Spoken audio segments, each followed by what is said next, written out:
바리새인이요 산헤드린 공회원이요 그리고 니고데모라고 하는 당시에 소수의 사람만 가지고 있던 헬라 이름을 가졌던 세련된 지식인이면서 동시에 부요했던 니고데모, 그는 마음의 허전함을 이기지 못하고 다 가졌지만 종교적으로나 정치적으로나 경제적으로나 지식적으로 다 가졌지만 그의 마음에 여전히 공허함을 가지고 있는 그 공허함을 이겨내지 못하고 밤이 되어서 주님을 찾아왔습니다.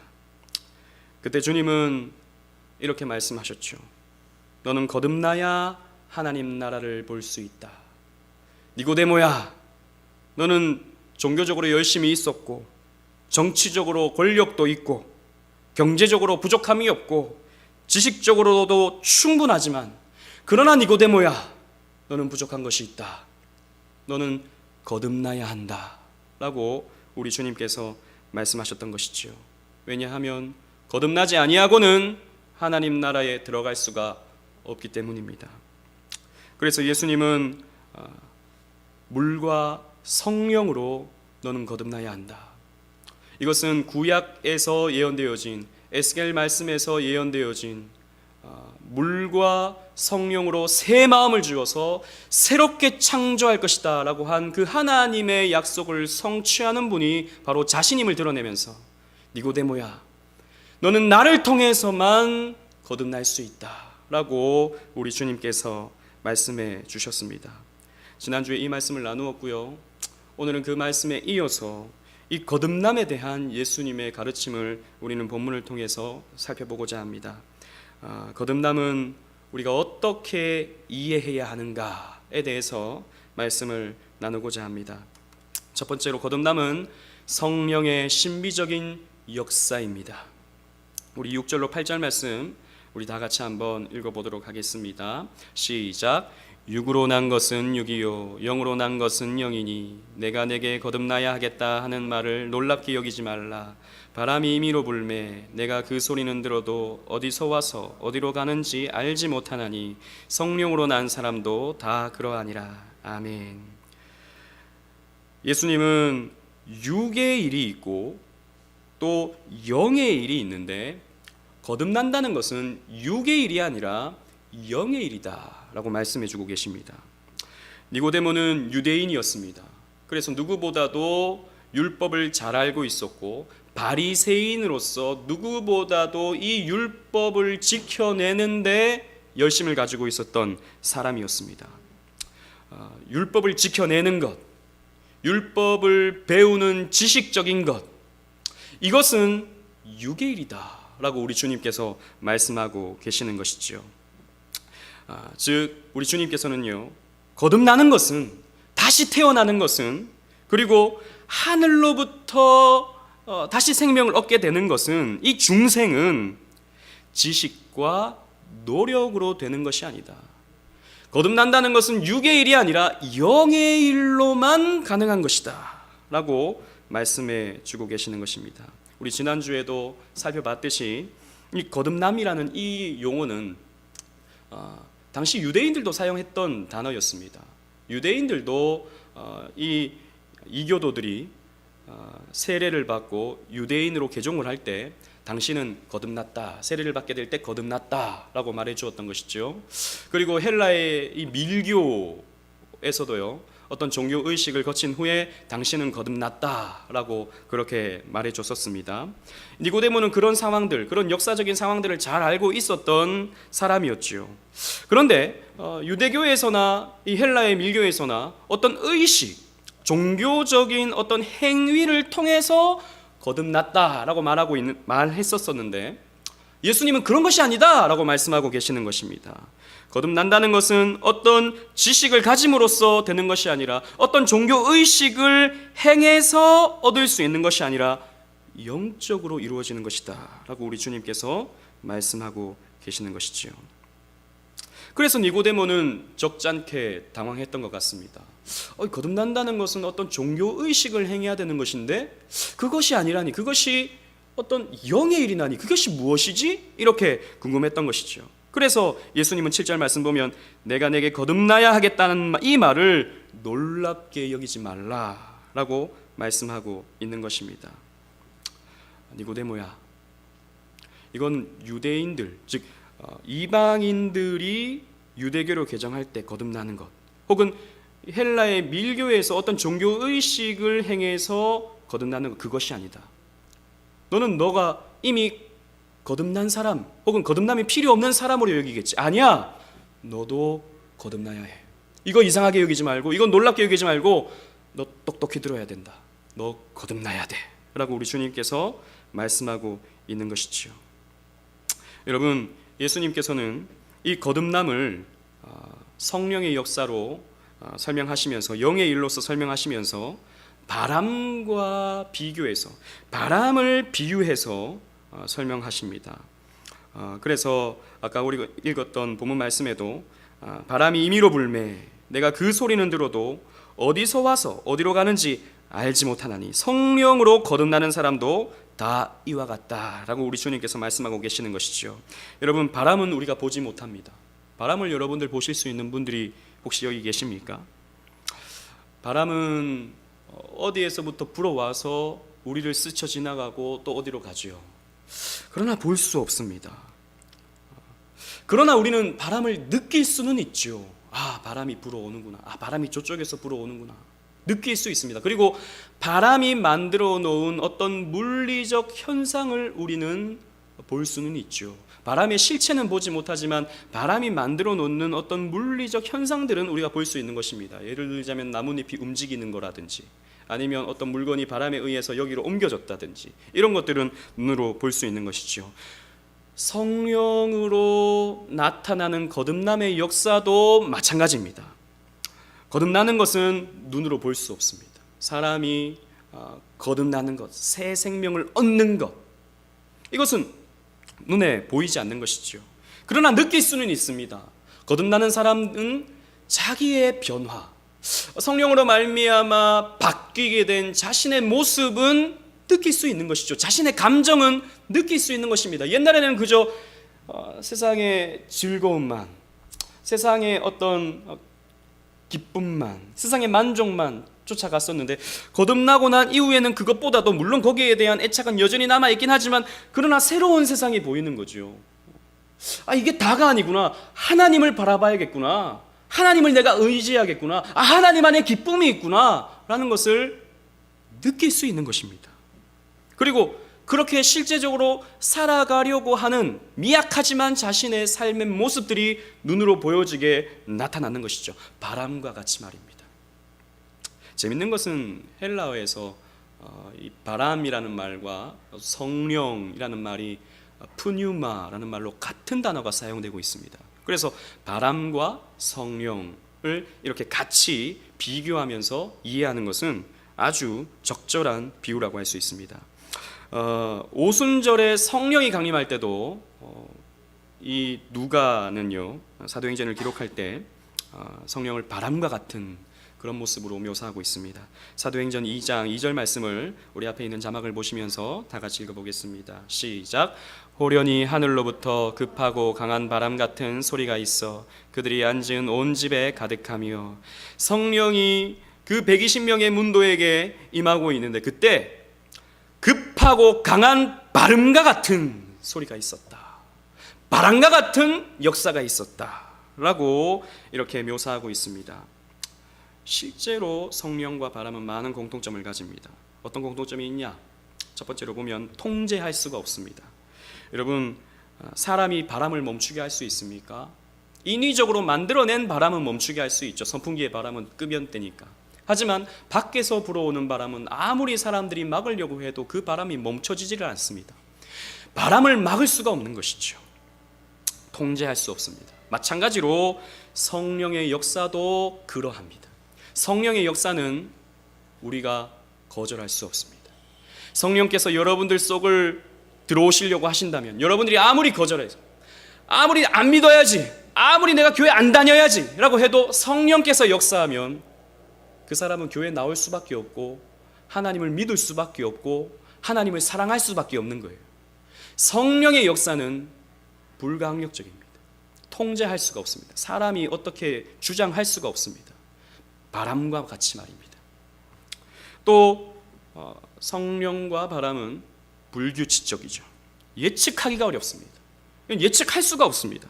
어떨 때는 바람이요 세게 불다가 어떨 때는 약하게 붑니다. 물론 어느 정도의 기상 관측을 통해서 바람이 이 정도 세기로 어떤 방향으로 불 것이다 라고 이렇게 우리는 추측할 수는 있지만 그것도 정확하지 않습니다. 바람이 정확하게 몇 도에서 불지 어떤 세기로 불지 우리는 예측할 수 없습니다.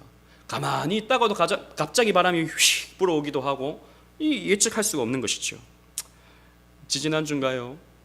태풍 쏠릭이 한반도를 강타한다고 온 미디어들이 난리가 났었죠. 이 제주도를 지날 때는 엄청나게 강했습니다. 그래서 처음에는 서울 쪽으로 지난다 하다가 이제 좀 바뀌어가지고 목포 쪽으로 또 바뀐다라고 했죠. 그래서 온 국민들이 긴장하고 온 국민들이 준비하고 있었습니다. 그랬더니 별 볼 일 없는 그냥 죽어버린 태풍이 되고 말았죠. 그냥 뭐 평소와 같은 별 다를 바 없는 그런 날이 되고 말았습니다.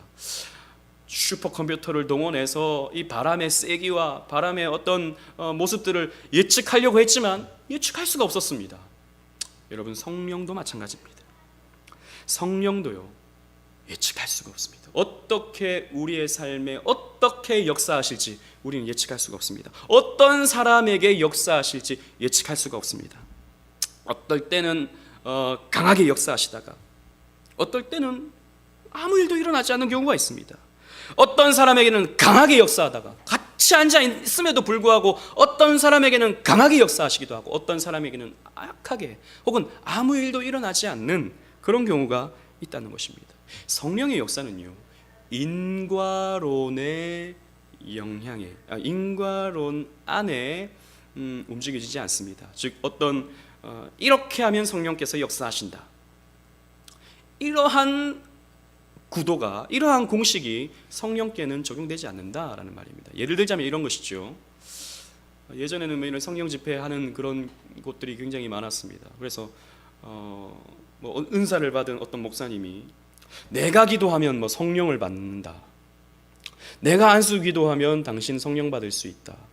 혹은 어떻게 기도하면 성령 받을 수 있다라고 주장하는 것. 이런 것들은 사실 성령님을 어떤 인위적으로 조작할 수 있다, 인위적으로 어떻게 움직여낼 수 있다라고 예측할 수 있다라고 주장하는 것과 같습니다. 그러나 여러분 그렇지 않습니다. 성령님은 어떤 인간이 만들어낸 어떤 공식에 매여 계시는 분이 결코 아닙니다. 그때그때 상황이 다르고 그때그때 사람마다 적용되는 방법들이 다 다른 것이죠. 그래서 이런 사람에게 이렇게 되었으니까 저 사람에게도 이런 방법을 쓰면 똑같이 저 사람도 이렇게 역사가 나타날 거야 라고 생각하는 것은 굉장히 어리석은 일입니다. 성령께서는 그렇게 통제되는 분이 결코 아닌 것이죠. 또 마지막 세 번째로 눈에 보이지 않지만 성령께서는 실제하십니다. 바람이 눈에 보이지 않지만 실제하듯이 성령께서도 눈에 보이지 않지만 실제하시죠. 바람을 우리 눈으로 볼 수 없습니다. 하지만 바람은 많은 것을 바꿉니다. 성령도 우리는 눈으로 볼 수 없지만 성령께서는 너무나도 많은 것을 바꿔버립니다. 여러분 우리의 삶도 마찬가지죠. 성령 받은 사람은 그의 인생이 바뀌게 됩니다. 그의 삶의 모습이 변화되게 됩니다. 성령 충만한 사람은 그 성령 충만하기 이전과 변화가 되는 것이죠. 사람의 전 인격을 바꿔버립니다. 이쪽으로 가던 사람이 저쪽으로 가도록 성령께서 바꿔버리죠. 즉 세상을 향해 쫓아가던 사람이 하나님의 영광을 위해서 살게 되는 것입니다. 나의 영광을 위해서 살던 사람이 하나님의 기쁨을 위해서 살게 되는 것이죠. 이렇게 성령 받게 되면 인생을 전 인격적으로 바꿔버리게 되는 것입니다. 그런데 여기서 중요한 것은 성령의 역사를 우리가 눈으로 다른 사람들을 바라보면서 내가 눈으로 판단하고 정죄하는 것은 잘못된 것입니다.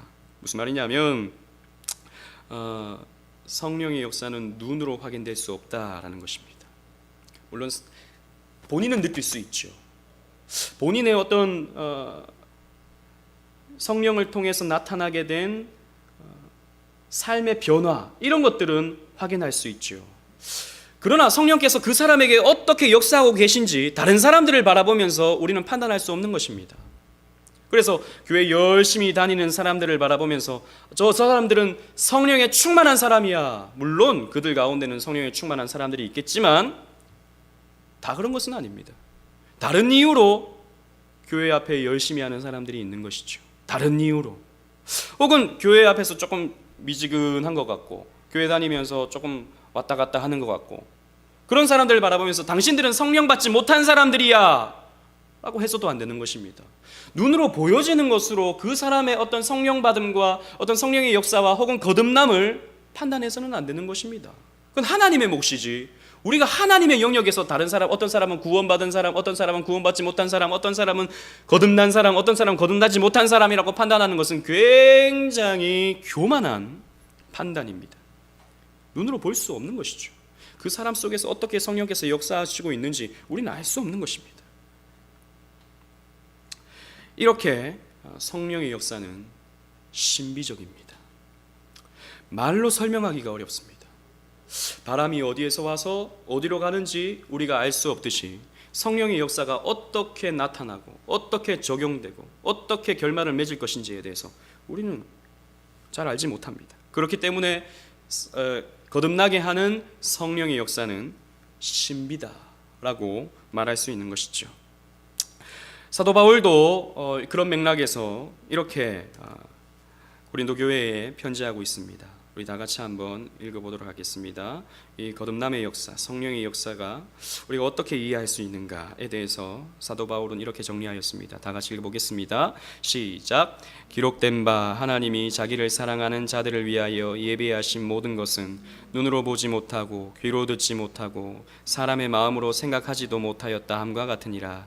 오직 하나님이 성령으로 이것을 우리에게 보이셨으니 성령은 모든 것 곧 하나님의 깊은 것까지도 통달하시느니라. 14절 시작. 육에 속한 사람은 하나님의 성령의 일을 받지 아니하나니 이는 그것들이 그대에게는 어리석게 보이며 또 그는 그것들을 알 수도 없나니 그러한 일은 영적으로 분별되기 때문이라.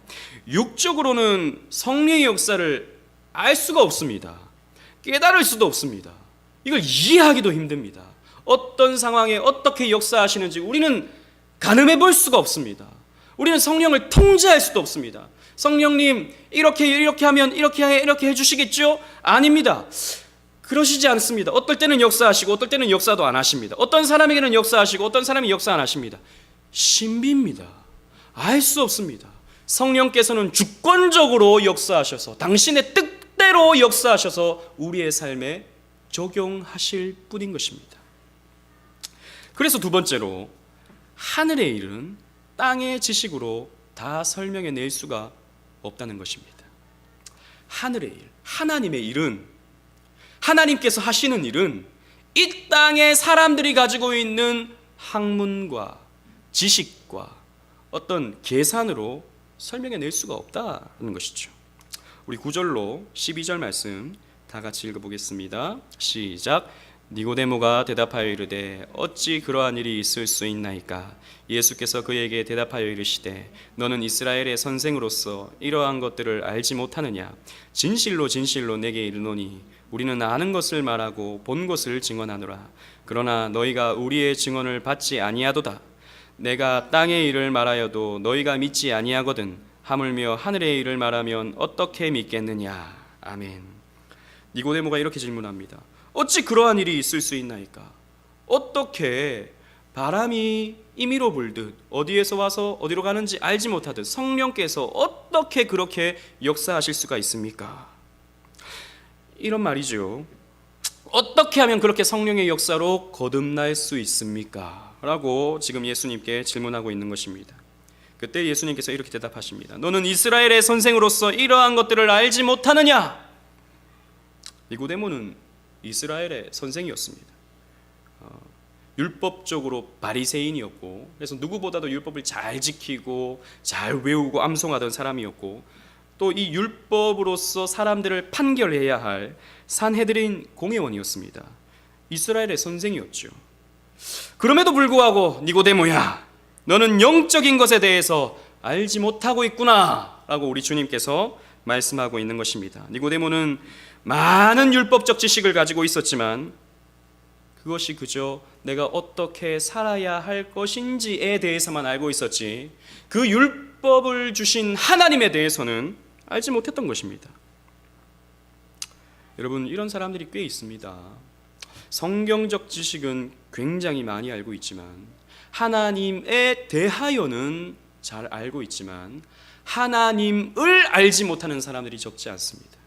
교리적으로는 누구보다도 탁월한 지식을 가지고 있지만, 그래서 역사적으로 하나님에 대해서 어떤 분인지 세세하게 이렇게 교리적으로 탁월하게 잘 알 수 있지만, 그 탁월한 지식으로 다른 사람들을 평가하고 다른 사람들의 신앙을 재단하고 이렇게 함으로써 교회를 와해시키는, 하나님을 잘 알지 못하는 사람들이 교회 안에 적지 않습니다. 저는 그런 사람들을 참 많이 봤습니다. 그런 말씀을 하고 있는 것이죠. 너는 성경적 지식을 많이 알고 있지만, 구약적인 지식을 많이 알고 있지만 너는 영적인 것에 대해서는 알지 못하고 있구나 라고 우리 주님께서 말씀하고 있습니다. 예수님은 이렇게 또 말씀하십니다. 우리는 아는 것을 말하고 본 것을 증언하노라. 그러나 너희가 우리의 증언을 받지 아니하는도다. 예수님은 이렇게 말씀하고 계시는 거예요. 나는 아버지를 안다. 나는 창조주 하나님을 안다. 하지만 너희들은, 즉 바리새인들은, 유대인들은 인간적인 지식으로, 얄팍한 성경적 지식으로 우리의 증언을 받지 않고 있구나. 그렇게 말씀하고 계시는 것입니다. 인간적인 지식, 어떤 것입니까? 율법주의인 것이죠. 사실 율법주의는 굉장히 상식적인 것입니다. 이런 것이죠. 착한 사람들은 상을 받고 못된 사람들은 벌을 받는다. 상식적인 일입니다. 율법주의가 사실 이것이거든요. 예수님이 책망하신 율법주의, 율법을 잘 지킨 사람은 상을 받고, 율법을 잘 지키지 못한 저 이방인들, 율법을 아예 모르는 저 사람들은 하나님으로부터 심판받는다라고 하는 개념. 그러니까 내가 율법을 잘 지켜서 착한 삶, 의로운 삶 살아내야 된다라고 생각하는 것이죠. 여러분, 또 우리는 이런 말들을 상식적으로 잘 알고 있습니다. 하늘은 스스로 돕는 자를 돕는다. 즉 스스로 돕는 자, 자기 자신을 위해서 열심히 사는 자를 결국에는 하늘은 돕는다. 이러한 상식적인 개념으로 하나님을 이해하는 사람들이 많습니다. 내가 열심히 하면 하나님께서 결국에는 복을 주신다. 물론 다 틀린 말은 아니죠. 어느 정도 맞는 말입니다만, 그러나 여러분, 꼭 열심히 산다고 해서 꼭 하나님이 거기에 합당한 복을 다 주시는 것은 또 아니라는 것을 여러분들이 교회 생활하면서 익히 보셨을 것입니다. 주일 성수도 열심히 하고 헌금도 열심히 하고 봉사도 열심히 해야 복 받는다, 혹은 구원 받는다 라고 생각하는 것, 어느 정도는 맞는 말일 수 있겠지만 그렇지 않죠. 그렇지 않습니다, 여러분. 아까도 제가 앞에서도 말씀드렸다시피 성령의 역사는 우리가 다 이해할 수 없습니다. 계산할 수도 없습니다. 통제되지도 아니합니다. 교회에서 보면은 열심히 안 하는 사람들이 더 잘 되는 경우도 우리 보지 않습니까? 들어갈 때 들어가고 나올 때 나오고 빽빡꼼하게 계산하면서 신앙생활하는 사람들이 훨씬 더 이렇게 외적으로는 잘 살게 되는 모습 우리 자주 보지 않습니까? 이게 그렇게 되는 게 아니라는 것이죠. 오히려 정말 경건하게 하나님 말씀대로 살려고 하는 사람들 중에는 고난을 받고 어려움을 당하는 경우를 우리 많이 본다고요. 근데 율법주의라고 하는 것이 바로 그런 것입니다. 인과론적으로, 앞에서 말씀드렸던 인과론적으로 원인이 있으면 결과가 있는, 열심히 한 원인이 있으면 축복된 결과가 있는, 이런 식으로 생각하는 것이 사실 율법주의입니다. 사실요, 기독교를 제외한 다른 모든 종교들은 율법주의입니다. 이슬람교도 마찬가지죠. 그들이 정해놓은 율법들을 잘 지켜 행하면 나중에 천국 가서 복을 받게 되는데, 이슬람 사람들은 참 웃깁니다. 가장 최고의 복이 10명의 미녀들과 천국에서 사는 게 그 이슬람주의자들이 믿고 있는 천국의 개념이죠. 열심히 그 율법을 지키고, 심지어는 지하드, 성전에 참여해서 자살폭탄 테러를 해서 알라는 위대하다 외치는 그런 사람들은 그런 복을 받게 된다라고 가르치는 것이죠. 불교도 마찬가지입니다. 불교도 이 땅에서 사성제라든지 또 여러 그런 율법들이 있거든요. 그런 율법들을 잘 지켜 행하면 결국에는 극락왕생하고, 그것보다 부족하면은 또 그런 공덕을 쌓아야 되고, 이런 개념들이 있죠. 다른 이 땅의 모든 종교들은 다 율법주의입니다. 그러나 기독교는 아닙니다. 기독교는 율법주의가 아니라 은혜의 종교이죠. 나는 아무것도 한 것이 없는데 하나님께서 나에게 구원을 주셨다라고 믿는 것이 기독교입니다. 그래서 은혜는 자격 없는 자가 받는 하나님의 구원의 선물이 은혜거든요. 은혜의 종교입니다. 그런데 인간적인 지식으로 성경을 보고 있는 것이죠. 율법주의자들은. 이때까지 니고데모가 그러했던 것입니다. 또 한 가지, 상식적으로 사람들은 어떤 사람들이 말을 할 때 그 사람의 배경을 봅니다. 대부분 사람들이 그러하죠. 그래서 당시 바리새인들은, 유대인들은 예수님을 신뢰하지 않았습니다. 왜냐하면 예수님은 나사렛 시골 출신이었기 때문입니다. 예수님은 무슨 율법 교육을 받은 것도 아니고 율법 학교를 나온 것도 아니고 랍비 교육을 받은 것도 아닌데 나사렛 목수 출신인데 사람들을 가르치고 있는 것이죠. 그러니 정식 교육을 받은, 당시 내노라 하는 그런 율법 학교를 나온 사람들이 봤을 때 예수님은 신뢰하지 못할 사람이었던 것입니다. 예수님에게 무슨 들을 것이 있는가 생각했던 것이죠. 나다나엘처럼 말입니다. 나다나엘이 처음에 예수님에 대한 얘기를 듣고 뭐라 그랬습니까? 나사렛에서 무슨 선한 것이 날 수 있느냐, 이렇게 말하지 않았습니까? 선입견을 가지고 예수를 보면 믿을 사람이 아닌 것이죠. 자기들이 지금까지 배웠던 학문을 가지고 예수를 보면 믿기가 어려운 것입니다. 자신들이 지금까지 살아놓은 그 경험들을 통해서 예수님 말씀을 들으면 이상한 말이 되어버리고 마는 것입니다. 예수님은 지금 이렇게 말씀하고 있습니다. 내가 땅의 일을 말하여도 너희가 믿지 아니하거든 하물며 하늘의 일을 말하면 너희가 믿겠느냐. 내가 지금 하늘의 일을 너희들에게 말하고 있는데 너희들은 지금 선입견을 가지고 나를 바라보고 있고, 너희들은 지금 너희들이 배운 학문을 가지고 나를 바라보고 있고, 너희들이 지금까지 살아온 그 경험을 통해서 나를 바라보고 있으니 내가 하늘의 일을 말하면 너희들이 알아들을 수 있겠느냐 라고 지금 말씀하고 계시는 것입니다. 여러분, 결코 우리가 가지고 있는 이 세상의 지식으로 우리는 하나님을 설명해 낼 수가 없습니다. 우리가 가지고 있는 어떤 상식을 가지고 기독교를 설명해 낼 수가 없습니다. 예수님은 이 세상의 그 어떤 지식으로도, 이 세상의 그 어떤 철학으로도 하나님을 알 수 없고 하나님을 믿을 수 없고 거듭날 수 없다라고 지금 말씀하고 계시는 것입니다. 땅의 것으로는 하나님을 알 수 없는 것이죠. 여러분, 이 세상의 지식으로, 이 세상의 상식으로는 우리가 하나님을 설명해 낼 수가 없습니다. 세상 사람들이 이렇게 묻죠. 하나님이 어디 있느냐? 하나님이 있다면 한번 보여봐라. 하나님의 살아계심을 한번 증명해봐라. 이렇게 말합니다. 거기에 여러분들 답할 수 있겠습니까? 하나님 한번 보여봐라. 보여야 믿지. 하나님이 있다는 거 한번 증명해봐라. 그럼 여러분들 설명할 수 있겠습니까? 하나님이 이 세상을 만드셨다고? 그럼 하나님은 누가 만드셨는데? 이렇게 질문하면 여러분들 설명하실 수 있겠습니까? 여러분 어느 정도 공부하신 분이라면 하나님은 언제부터 만들어지신 분이 아니라, 혹은 태어나신 분이 아니라 스스로 계신 분. 그럼 스스로 계신 분은 뭔데? 스스로는 어떻게 존재할 수 있는데? 라고 물어보면 여러분 어떻게 대답하시겠습니까? 하나님이 이 세상을 7일 동안 창조하셨다고? 그러면 이 세상에 나타나고 있는 여러 가지의 화석들, 그런 오래된 지구임을 증명해내는 수많은 증거들, 이런 것들은 어떻게 설명할 수 있는데? 라고 이렇게 물어보면 여러분들 어떻게 설명하실 수 있겠습니까? 성경이 하나님 말씀이라고? 그러면 하나님 말씀인 이 성경이 하나님 말씀인 증거가 뭔데? 이렇게 물어보면 여러분들 어떻게 대답하시겠습니까? 여러분, 땅의 것으로는 이 진리를, 하나님을, 이 거듭남을 다 설명해낼 수가 없습니다. 어느 정도는 설명해낼 수 있죠. 하나님이 있다면 증명해봐라, 이렇게 요구하는 사람들에게 우리는 어느 정도 변증은 할 수 있습니다. 하나님이 있다는 증거를 보여보라고? 그러면 하나님이 없다는 증거를 한번 보여봐. 너 지금 하나님 없다고 믿고 있잖아.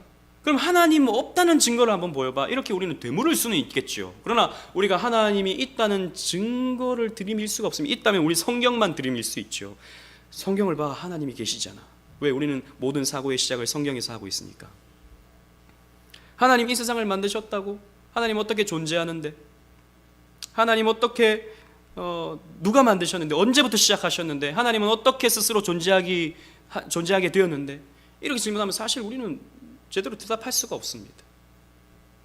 사실 나름대로의 답은 다 가지고 있습니다. 제가 아까 질문드렸던 이런 부분들에 대해서 우리가 변증할 수 있는 어떤 진리적인 요소가 있습니다. 그러나 이 세상의 그 어떤 철학으로도, 이 세상의 그 어떤 역사학으로도, 이 세상의 그 어떤 과학을 가지고 하나님을 설명해낼 수 있는 방법이 없습니다. 어느 정도 사람들이 이해할 수 있는, 어느 정도 사람들이 받아들일 수 있는, 혹은 당신들도 나름대로의 하나님이 없다라고 하는 믿음을 가지고 있다라고 하는 것을 어느 정도는 설명해낼 수 있겠지만, 하나님을, 진리를, 거듭남을 우리는 설명해낼 수 없습니다. 왜냐하면 하늘의 일이기 때문입니다. 하나님의 일이기 때문이죠. 여러분, 우리가 하나님의 일을 다 이해할 수가 없습니다. 왜냐하면 우리는 유한한 피조물일 뿐이기 때문입니다. 종교개혁자 칼빈은 이런 부분에 대해서 하나님의 불가해성을 주장했습니다. 피조물이 창조주 하나님의 그 속성을, 하나님의 일을 다 이해해낼 수가 없다. 이해해야 할 수가 없다. 왜? 피조물이기 때문이다 라는 것이죠. 여러분, 바퀴벌레가 사람을 다 이해할 수 없습니다. 바퀴벌레가 사람의 사고를 이해해낼 수가 없습니다. 바퀴벌레가 사람의 어떤 행동 양식을 이해해낼 수가 없습니다. 바퀴벌레는 그럴 만한 지성이 없기 때문이죠. 그러나 하나님을 우리가 이해한다는 것은 바퀴벌레가 인간을 이해하는 것보다 더 어렵습니다. 왜냐? 여러분, 우리가 바퀴벌레를 창조할 수 있습니까? 바퀴벌레를 만들어낼 수 있습니까? 바퀴벌레 모양의 로봇은 만들 수 있겠죠.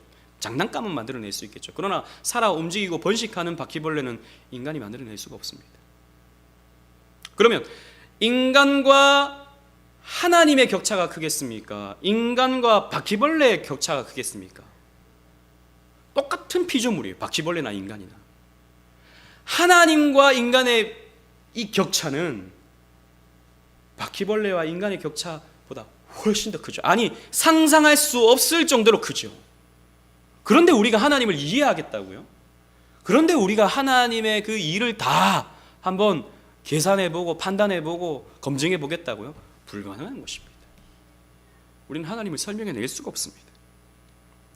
여러분, 하나님의 일은 하늘로부터 난 자들, 하늘로부터 다시 태어난 자들이 믿는 것이지 이해하는 것이 아닌 것입니다. 이 거듭난다 라고 하는 이 말은 하늘로부터 났다, 아노텐이라는 이 헬라 말은 다시 태어났다, 다시의 뜻이 있고 또 하늘로부터라는 뜻이 있어요. 두 가지 뜻이 있습니다. 그렇기 때문에 이 거듭남이라는 말은 하늘로부터 태어난, 그리고 다시 태어난, 이런 뜻을 가지고 있습니다. 거듭난다 라고 하는 것은 그런 의미를 가지고 있는 거예요. 즉, 하늘로부터 생명을 얻은 자는 하나님을 알게 되고 하나님을 믿게 되고 하나님의 일을 생각하면서 하나님의 일에 동참하게 되는 것이지, 하나님의 일을 다 이해해낼 수가 없는 것입니다. 여러분, 우리 신앙생활 하면서 이해할 수 없는 것들이 굉장히 많습니다. 내가 다 검증해보고 다 이해하고 내가 그거 할 거야, 신앙생활 못합니다. 그러나 우리는 믿음을 통해서 하나님을 알게 되고 하나님을 믿게 되고 그 일들을 하게 되는 것이죠. 그 믿음에 대해서는 우리 다음 주에 우리 한번 또 살펴볼 것입니다.